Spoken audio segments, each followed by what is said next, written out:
Before 1977, there were no roads in the mountainous region along the Red Sea coast of Saudi Arabia, from Sha'ar to the city of Muhail. As far as the eye could see, the landscape was a vast expanse of rugged wilderness, no streams or verdant forests, only dark brown cliffs and sheer precipices rising starkly under the glaring sun. The Saudi government planned to construct a descent highway through the vast mountainous region of Sha'ar. This project had to be carried out in a desolate and silent wasteland, scorched by the blazing sun, swept by rolling yellow sands, and devoid of human presence. For the engineers, it was undoubtedly a formidable challenge. The Sha'ar Descent Highway is located along the Red Sea coast of the Kingdom of Saudi Arabia and forms part of the Tihama downhill highway system. It extends from Sha'ar, 27 kilometers north of Abha, to the outskirts of the city of Muhail. The original planned length was 58 kilometers, later extended to 63 kilometers. The entire route follows the natural terrain and can be clearly divided into two sections. The first 14 kilometers begin at a highland elevation of 1,986 meters, winding down through rugged mountainous terrain and steep cliffside gorges, descending to the valley floor at approximately 1,220 meters within the deeply incised Wadi Teha, an elevation drop of 766 meters. Beyond this point, the road enters a more sharply descending section, continuing downward to its final endpoint at 328 meters above sea level.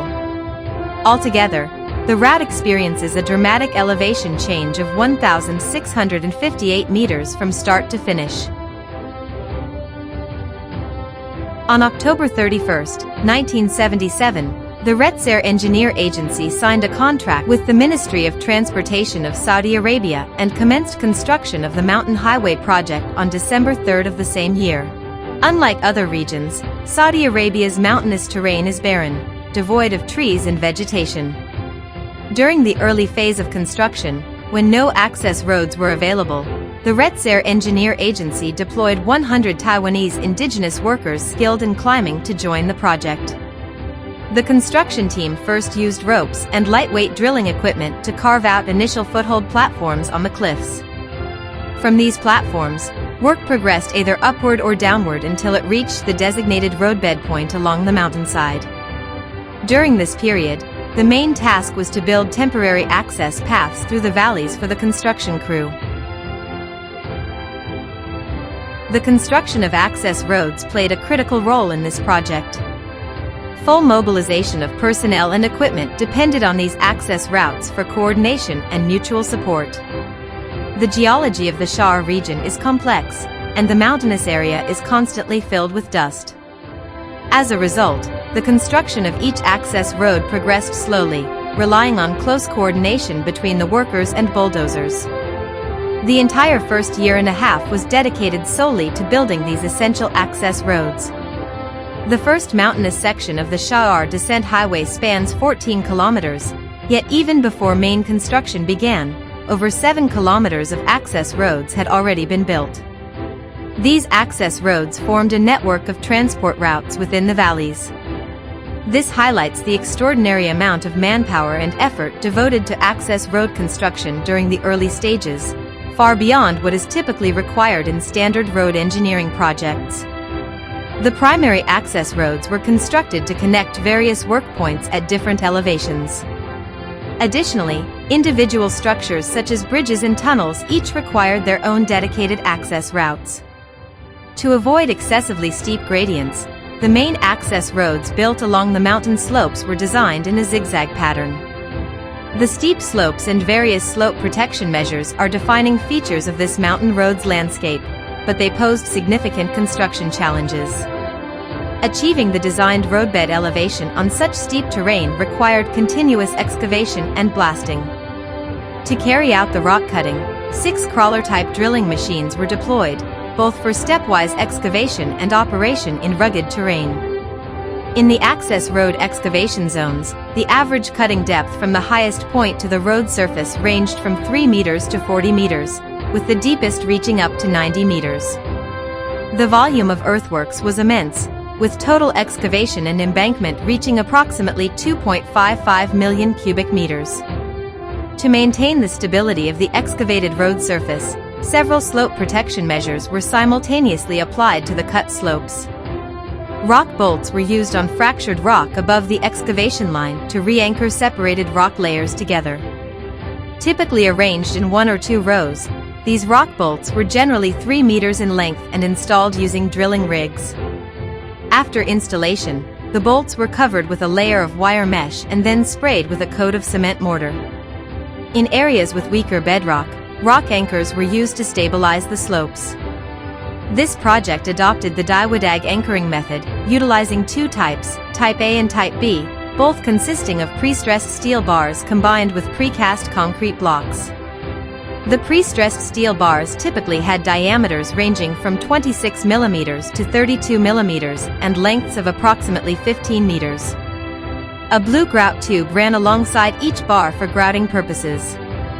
After the steel bar was positioned and fixed, grout was injected through the tube to secure it inside the rock, enabling the application of pre-stress. At this stage, the bolt at the bar's end was usually tightened only to half of its maximum strength. Type B followed a similar installation process as Type A, but in Type A, the bar length was 10 meters, and the exposed part was a 30 centimeters square concrete block. Each pre-stressed bar could withstand a load of 27 to 40 tons, and after tensioning, the front bolt could be fully tightened. In addition, steel safety nets were installed over the upper slopes above roadside retaining walls in areas with loose rock to prevent falling debris from injuring people. Once slope stabilization was complete, construction crews were able to proceed section by section and continue with the downhill earthworks. Tunnel excavation is one of the more challenging aspects of road construction. For this project, the new Austrian tunneling method was adopted. Depending on the geological conditions, either the full-face excavation method or the top-heading and bench method was used. After blasting, the rock surface underwent 2 rounds of shotcrete application followed by a single layer of lining. The first and second applications involved spraying a thin layer, 5 to 10 centimeters, of cement mortar using a wet mix shotcrete machine, starting from the tunnel crown and working downward layer by layer. This excavation method was designed to minimize rock loosening and deformation to the greatest extent possible. After the first round of shotcrete, holes were drilled into the surrounding rock to install rock bolts, typically 3 meters in length. The installation process involved inserting resin cartridges into the holes. When the steel rod was driven in, it ruptured the cartridges, allowing the resin and hardener inside to mix and rapidly harden within a few minutes. This process secured the steel rod firmly to the surrounding rock. Wire mesh was then attached to the bolts, which were tightened using washers and nuts. A second layer of cement mortar was then sprayed, embedding the bolts and mesh into the tunnel wall to form a strong protective layer. After this second shotcrete application, the rock stress was monitored. If the rock mass was found to be stable, the final concrete lining could then be applied. Tunnels number 13 and 14 are of a relatively unique corridor-type design. The construction method for these tunnels involves first performing open-cut excavation to remove soil and rock, followed by the installation of reinforced concrete lining chambers.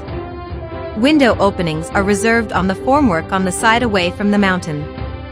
After completion, the excavated soil and rock are backfilled on the mountainside, while windows are opened on the opposite side to allow better natural lighting inside the tunnel.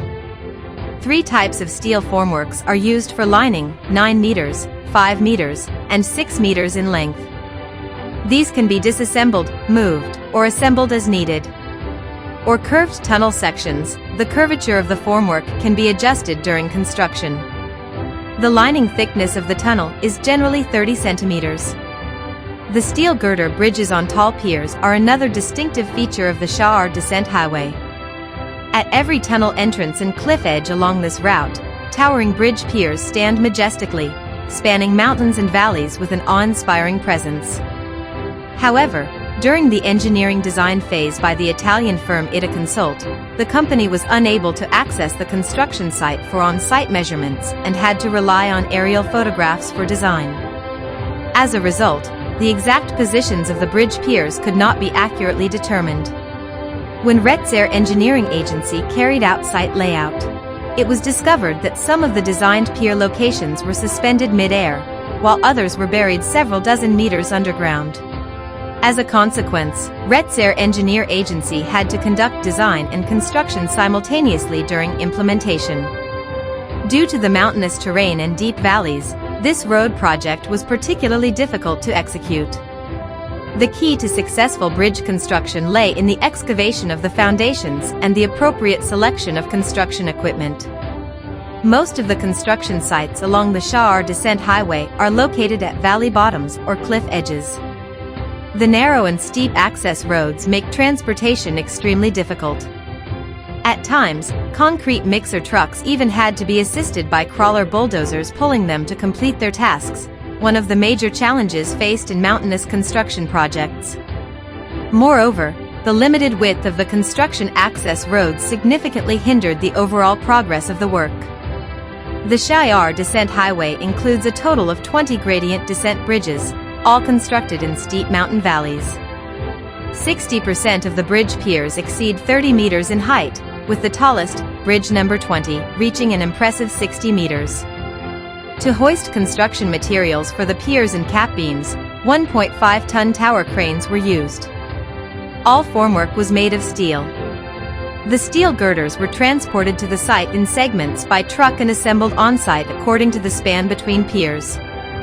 This approach helped conserve space at the construction site and eased transportation challenges. For some bridges, where height conditions permitted, 2 cranes were used in tandem to lift and place the steel girders. The Sha'ar Descent Highway features a total of 31 gradient descent bridges, spanning a combined length of 3,045 meters. All bridges traverse along the mountainside, with bridges number 6, 7, and 8 forming the most spectacular arc along the route. During the hoisting of the steel girders for bridge number 8, the extreme height of the piers, steep slope, and limited site space made it impossible for cranes to access the area. Instead, a temporary beam hoisting frame was used to lift the girders into place. For bridge number 20, a similar approach was adopted. A temporary beam structure was first assembled on site, and the girders were then hoisted using pulleys and moved into position along the temporary beam. The main construction of the Sha'ar Descent Highway was completed in early June 1982. The completed works included road excavation, all bridges and tunnels, 370 box culverts, over 8,000 meters of retaining walls, installation of facade guardrails, and asphalt pavement. Over more than 4 years of effort, RSEA Engineer Agency's entire team worked tirelessly in this remote and rugged mountain region, overcoming numerous construction challenges with experience and perseverance, ultimately forging this magnificent and majestic thoroughfare. The Sha'ar Descent Highway, a world-renowned highway, was recognized by the International Road Federation as a successful example of a unique road engineering project. Since 1966, RSEA Engineer Agency has ventured overseas to expand its international operations. In 1973, it undertook the construction of the Mecca Al-Hawiyah Highway in Saudi Arabia, which received high praise, leading the Saudi government to entrust RSEA Engineer Agency with several subsequent projects. Building a grand thoroughfare through the desolate and mountainous region of Sha'ar was considered an almost impossible task. Yet, over 40 years ago, RSEA Engineer Agency, which had come all the way from Taiwan, successfully completed this road on schedule, relying on its wealth of experience, outstanding technical expertise, and the unwavering spirit of perseverance in the face of hardship. Thanks to the unity and dedication of RSEA Engineer Agency's staff, the Sha'ar Descent Highway stands as a testament to their achievement, earning RSEA Engineer Agency international acclaim. RSEA Engineer Agency is a source of pride for Taiwan. The resilience, teamwork, and determination demonstrated by its personnel are truly admirable and worthy of emulation.